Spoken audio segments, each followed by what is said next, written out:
Hello, everyone. This is Lo Sontag, and this is Ed Lin, and this is Dorothy Parker Red here. I'm so excited. I feel like you're. I feel guilty by saying it's like you're like my. You feel like one of the most famous people Wow. I don't know. What is that are. fame? Yeah, yeah. Well, yeah, of course. So it's what is fame? That means a lot of things. But I feel like you're like the most famous person that we have had at this series. And I'm like, I have to say that so often you send people emails and you're just kind of like, I always hate the emo forms where it's like a form letter and you not form letter, but like you gotta like go to a form and I can't get their email and I'm like, damn it, because there's like a word limit, Mhm. and but you did respond, so thank you so much. Oh, it's an honor and a pleasure. It's a rare opportunity to do stuff in Jersey, and as someone who spent a lot of years in Jersey, I will always come to Jersey to do stuff. Well, that is amazing, and also the Knicks won. So, are you happy about that? Yes, overjoyed and still kind of in shock. I feel like I'm gonna wake up and it's gonna be the fourth period of Game 7 and they blow it. I know, and I was just like, being from Los Angeles as I am, and being used to like, people winning championships. I was like, you know what? I move here, and you guys win. I'm not Yeah. saying it has anything to do with me, but I'm saying that did happen. I think you brought it. I think you brought it. Lakers win, that's kind of expected. But like the Knicks, I mean, like, geez. I always I'm telling all my New York friends, you're welcome. Mm-hmm. Thank you, Thank because you. Thank you indeed. yes, that's amazing. I mean, especially with all this, interesting. And okay, we're gonna jump into, your work because that's why Hmm. you're here. The Hey, the work. the But work. I'm gonna try to like we're gonna talk about it in a slightly different way. Sure. Okay. Just because I talk a lot about the political economy, hegemony, power, working class stuff. But the thing is that, noir is often associated with detectives or criminals, but to me, it feels like your work, it talks about the workers. Hmm. It centers like the cooks, the delivery people, like the hustling and informal economy. Is noir for you? Is it like a workers genre? Is it like a working class genre? I mean, that was kind of a weird thing. When I think of noir and when I think of good and evil, it's like, nothing is 100%. Nothing's completely good. Nothing's completely bad. I mean, the thing is that, reality can be really harsh and you got people hustling, just trying to get by. It's like, hey, I know this job. I know I'm like, working off the books or whatever, but I gotta feed my family or whatever. I'm gonna do what it takes and I don't care. And a person like that, are they good or are they bad? Um, I really hate the simple stories where it's like, me good, you bad, bang bang, case closed. We saved our good little town from these evil people. But everybody has a hand in like, let's say gray areas. I mean, criminal enterprises wouldn't exist if people didn't allow them to happen. I mean, how hard was it to get pot before it was basically legal? There was always some network at the higher end, at the nice clubs and stuff. I mean, someone's going to offer you a bump in the bathroom. Where's that come from? Well, I You know, think about like a lot of times, like my family owned bars. We moved to LA in 1890, mm, and we ran bars. And there was a period where you weren't supposed to be running a bar. And I kind of feel like it's like this weird thing. I'm like, how do you guys think the arts became a thing before there were grants? Who do you think was funding the arts? I mean, people, if we want to get like very like, oh, good, bad, evil, who was funding the arts? There's no NEA grants, especially not for people like us. yeah, yeah, yeah. Well, So people with cash funded it. exactly, people with cash, and like in the 1970s, like Chinatown trilogy, it Mm. shows like this parallel system, business associations, underground economies, community enforcement, where you like, okay, maybe I'm just like feeding my own mind. Like, were you trying to show how workers survive when the formal system doesn't serve them? Kind of like going back to what I was talking about. Oh yeah, the if you're not helped out by conventional legal means, there's always demand will always be filled by somebody. I mean, when there was just OTB in Chinatown, plenty of gambling parlors and everything. Not that there's not gambling parlors now, but I mean, I remember when I was a kid, I wanted to, coming in from Jersey to Chinatown, I wanted to buy fireworks and stuff.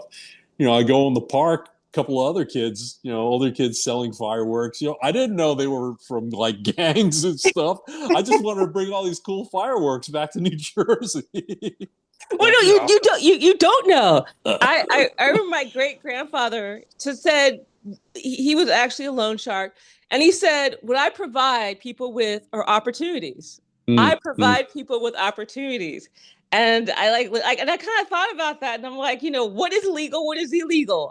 It's yeah, very, you couldn't get fireworks. You had to go there, and like, yeah, if yeah. they had just provided you with an electric scooter, no, just kidding. I mean, with loan sharking, it's like, well, if there were no loan sharks, then this person who needed money would be, what would they do? They'd be like collecting cans and like, just striving to get by. If there is a loan shark, then they can get ahead. Even, if they pay these exorbitant interest fees, at least that was a path upward. Yeah, yeah. We're as listeners, we're not saying this is fine. We're saying, hey, it's a thing. Yeah, yeah. This is, yeah. The thing. Um, so there's this constant, like to me, like negotiation between exploitation and protection. Because that's kind of like what we were talking about in Mm, your books, just in life. Do you mm, see Chinatown as a kind of a shadow labor system, one that like sustains and traps people? And I think this is something like a lot of like kind of like ethnic enclaves. I mean, that could mm, be, it mm. could apply to that, but since we're talking about your Yeah. novel. Yeah. Oh, well, my novels are set in the 70s, and Yeah. like the way it was back then, it was like, there was a whole network where, frankly, you're undocumented worker, you're paying off your loan for being smuggled here. You are kind of caught in this system, but you have this eye on the prize like 20 years from now, when I'm debt free, when I have semi-legal status in this country, it's going to be better than where I was stuck in southern China. If I had a 20-year timeline in southern China, I wouldn't suffer like this, but I also wouldn't be able to get ahead like I am now. What's happening in Chinatown now is really interesting because you have second, third generation Chinese Americans who are just renovating the businesses and like making this like, I don't know. It's wrong to call it gentrification because like they grew up there, but just like, making it nicer kind of place. I mean, I'm walking down like Mott. Some places are unrecognizable because it's like upscale kind of eating places. No, it is very interesting to kind of watch communities change Mm. and watch, Yeah. like, you kind of go, is this good? Is this bad? Is this Yeah. these the same people that were there before? Yeah. Um, but we're gonna, like, the thing is that I could talk about this topic for a long time, but I want to jump to Taipei Okay. and Sure. globalization, and in like the Taipei novels, you move into like the night market, the food stalls. Does globalization change the conditions of noir for workers? Like, is it like become like a different place? Because now, okay, first talk about the United States, and then you're like, okay, you're in, Taipei, and this is it. Well, the way the global economy works is that you as a worker can be exploited almost anywhere you live. Exactly. Whether you're like a migrant worker in Taipei or a migrant worker in the US, a lot of the conditions you will face are very similar. You don't have as many legal protections. even though you're paying these like job brokers like all these extra fees and everything, it's still probably better than the work that you get back home if you're in your home country in like Southeast Asia if you're working in Taipei. But it is heavy on the exploitative end. I mean, if you work as a domestic and you're taking care of one family, and then one day the mother says, "Hey, my brother needs help too, so I expect you to go there, a couple times, couple nights a week." And so now you're working like 20-hour days for like two different families, and they've probably illegally confiscated your passport, so you can't really leave or have no real legal recourse. I mean, but it's funny, things are changing, but slowly. Taiwan has already said that they are establishing a more direct way of hiring migrant workers from the Philippines. There's some center that they're supposed to build in Manila, but I don't know if it's come to fruition yet. Also, the whole thing about Taiwan, and its standing in world affairs it's because China has so much say in everything. Taiwan has been marginalized and doesn't have formal ties with most countries in the world, including the Philippines and the U.S. No, and I noticed that that's something that you kind of like. I am Taiwanese American and Chinese American, so it's like Yeah, kind of like highlighting that because people aren't really understanding that this is a place. These, yeah, this place exists, absolutely. regardless Yeah, of what China says it does. It still does exist. yeah, yeah. Um, yeah, so this is, like I think in a way it feels like a lot of times like when people think of noir, they're talking about like oh like a lot of times people are having this binary conversation like good versus evil. Yeah. But I sometimes and like especially like in your books, it feels like okay, it's not even about that. It's just about surviving. Like how do Mm, I survive mm, this? How do I survive hegemony? How do I survive this system that is trying to grind me down. Like even when I'm doing the right thing, and it's not like if you do the right thing, oh well, things will be easier for you because you did the right thing. So it's like what kind of game are they playing here? Like I don't, you can speak to that a little bit. Well, it's just like you have to decide what your morals are, what you're willing to do, what you're willing to let go, and find some way to survive in that kind of world, right? Yeah, yeah. I Yeah. mean, yeah, and food seems to play a very central role. Mm-hmm. Um, in your books, why is like why is there such an intention to food and the labor behind the food and like what drew you to like kind of like use that as a lens? I mean, I'm always like hungry, like I want to get some food. You're not a food writer, but it's No, kind no, I'm not a food writer. of But I mean, food is like it's literally how we keep ourselves nourished, how we can keep coming, keep coming back and keeping at fortify ourselves for what we want to do. It also harkens back to, I don't know, maybe your favorite food as a child. Like you can still have it and still recruit some innocence that you once had, or you can literally feed your ambitions, like, just hammer on the coffee and just be like, I'm going to get this done today. I'm going to get this done today. It's also a communal kind of thing. Just settle in with people, who have been striving with you. And you're like, hey, so how did you do today? What's going on with this? I know you lost your job a week ago.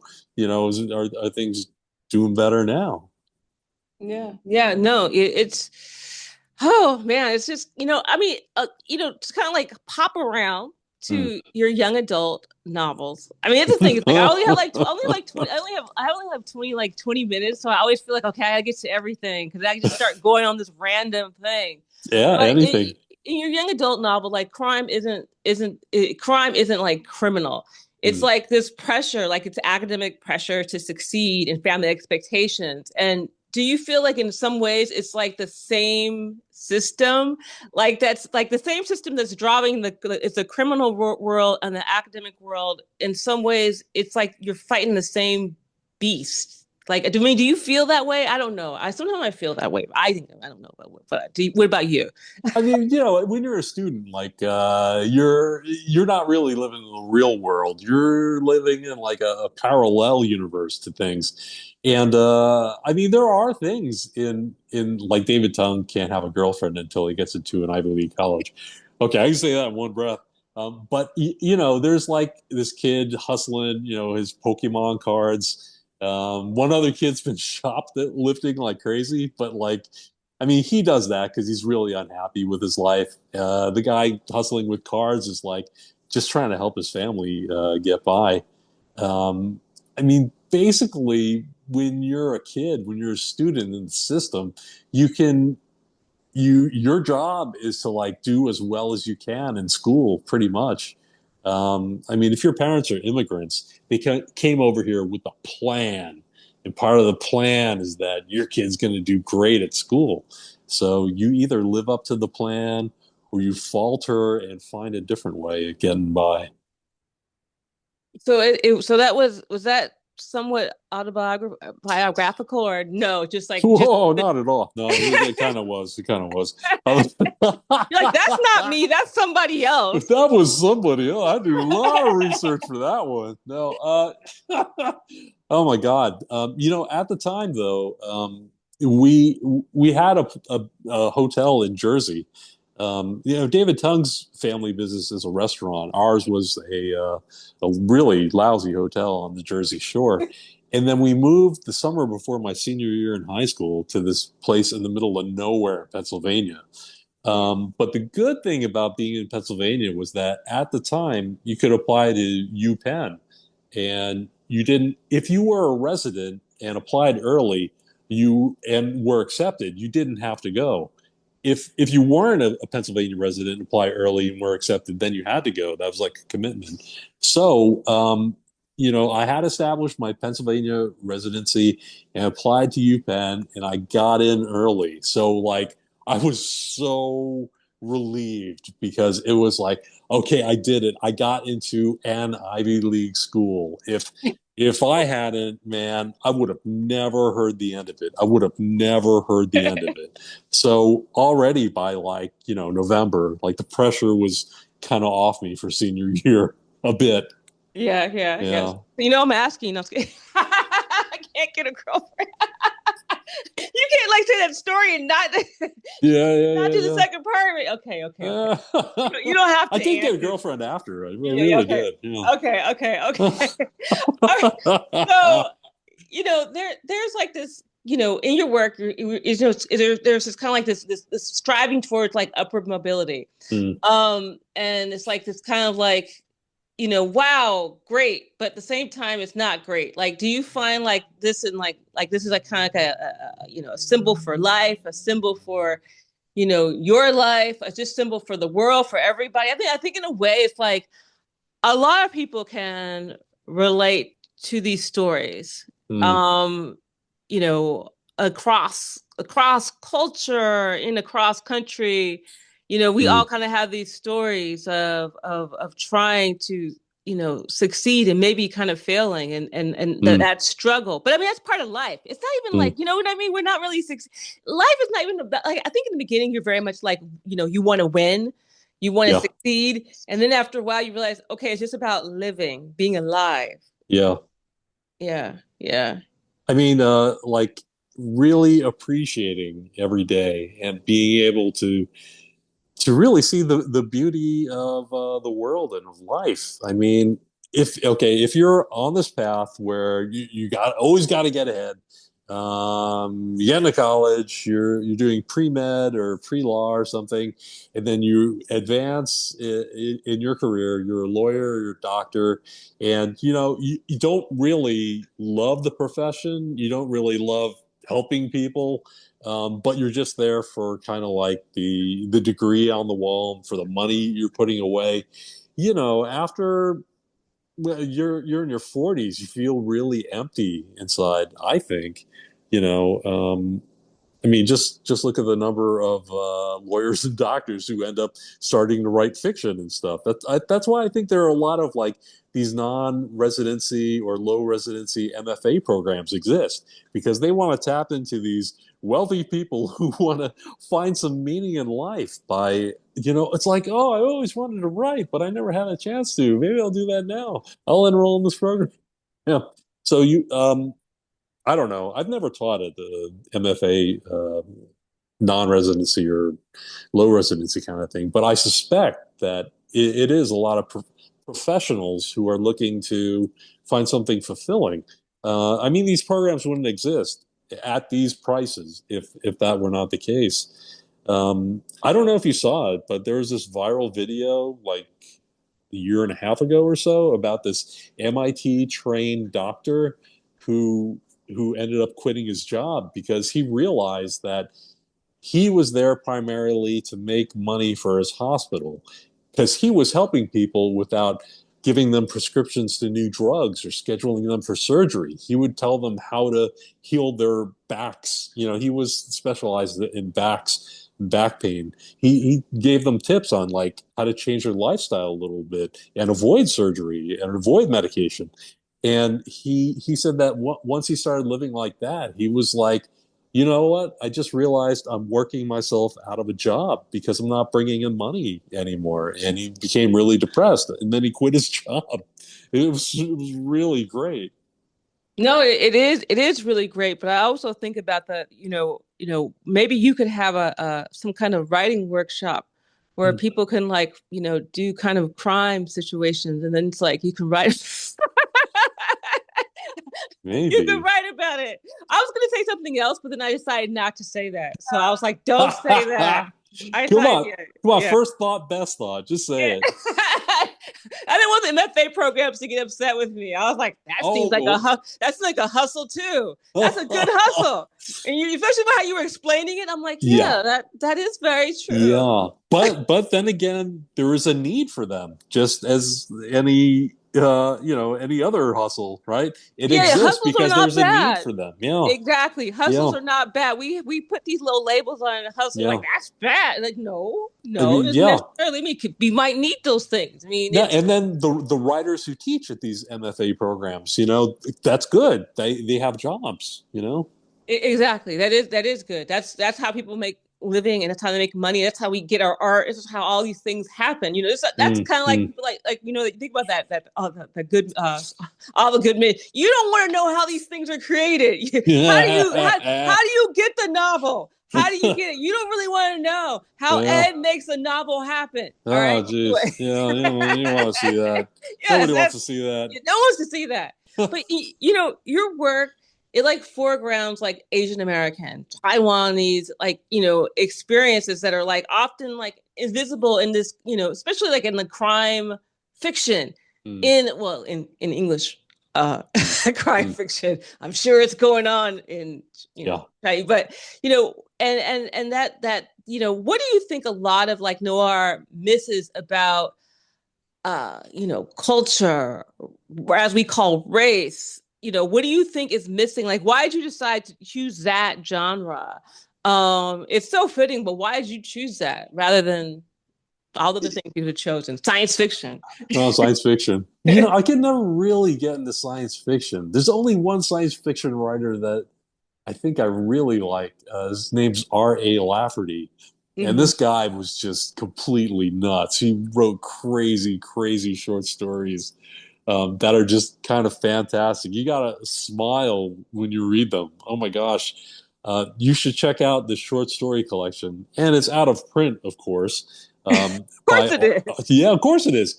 R.A. Lafferty. It's called not The 900 Grandmothers. That Like seems interesting. every story in there is a banger. I kind of didn't really choose like crime and noir. It kind of chose me just because, at our lousy hotel in Jersey, I felt like it was kind of like living with crime. Our hotel did stuff where, we rented out rooms by 3 hour blocks. You know what's going on. $20 for 3 hours. Also, there was a guy who, there are a number of criminal things happening. There was one guy who was a former pro boxer, and his business card said that he was a wine distributor, but he was really a cocaine dealer. I came home from school one day, and the cops were hauling his car away. I remember he had a vanity license plate that said "Champ," and it was up in the air because they had, already raised the back of it and were hauling it away. Um, I mean, another time there was a guy, cheating on his wife. The wife found him. They both got in their cars and had a little destruction derby on the hotel parking lot, that we're cleaning up for like years after, finding like broken metal parts and stuff. A whole underage drinking going on, all kinds of stuff. Well, yeah, during that, I think in a way, like we kind of grew up in this weird brief period right before things just went to hell. Yeah, oh yeah, yeah, yeah. I feel like I don't know. I don't know. I actually don't really know exactly how old you are. But Oh, okay. I'm just guesstimating. I'm guesstimating. We're in the same area. And I now I've told like my students, I'm like, I feel so bad for you guys. You guys can't mess up. Hmm. It's become very zero sum game now. Yeah, yeah, And when people and parents are very stressed out, I get it. Even yeah. like now, I think I understand more like the immigrant story Mm, more because yeah, the you can't mess up. yeah. Second prize is you're dead. There's no, you know what I mean? And I think that that's something that a lot of people never really got. I know, I Um, know. and now they do. More people understand it now. And Yeah. you kind of got a head start on that. Like now, I mean, maybe your parents did. Um, but now, yeah. Anyway, I'm sorry. I'm going off. No, no, never. You don't have to apologize. Yeah, it's so weird. We're in this weird timeline. We're just Yeah, kind of like, yeah. Yeah, I kind of feel like everybody's getting the immigrant experience because it's becoming a different country. And I mean, just the cost of living is just out of control, man. I mean, when I finished college, you could get probably some lousy entry level job and still be able to rent an apartment with like two or three friends. And like now, there's no way. Like, I was working in journalism for a really, really long time. And very recently, entry level jobs were paying like 50K, 55K.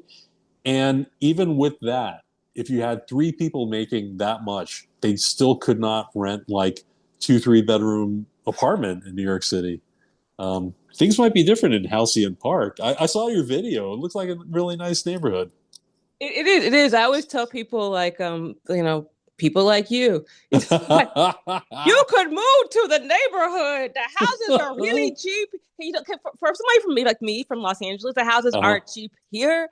Yeah. Much cheaper. I have two ways into New York. When you saw the video, you have two ways into Manhattan from Yeah. Halcyon Park. Ta-da. Um, but I want to. I lived on Sunset Boulevard for $400 a month across the Wow. street from the Viper Room. Wow. And that was, I was a writer.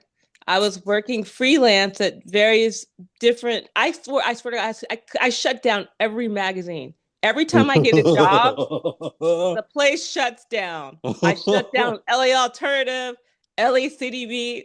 Every time I get a job, the paper would go under. Oh my God, Um, Lo, I've been shutting down bookstores. I just read in Oakland at Great Good Place for Books. And shortly after they booked me, they told me my event was going to be the last one. The store's closing. Oh my goodness. Well, the core bar supposedly is for sale, but it's been for sale for 10 years. Oh, wow. So I don't think you're going to be the magic that fingers crossed, fingers crossed. But with that, is there anything else you would like to say? We've gone a little bit over. Anything else you'd like to Oh, share with our viewers, people who are going to come hear you read on August 9th? Because we August 9th. had it originally scheduled on the final Yeah. of the World Cup, Oh which is my God. apparently a global event. Yeah, apparently. I don't have much to add. Just hey, come on out, listen to me read, and let's hang out and talk crazy. That's what we do. All Okay, right. cool. Thank you so much Oh, it's an honor for and a talking. pleasure. Yeah, yeah, it was Thanks for great. having me, Lo. Okay, all right. Okay, bye-bye. Okay.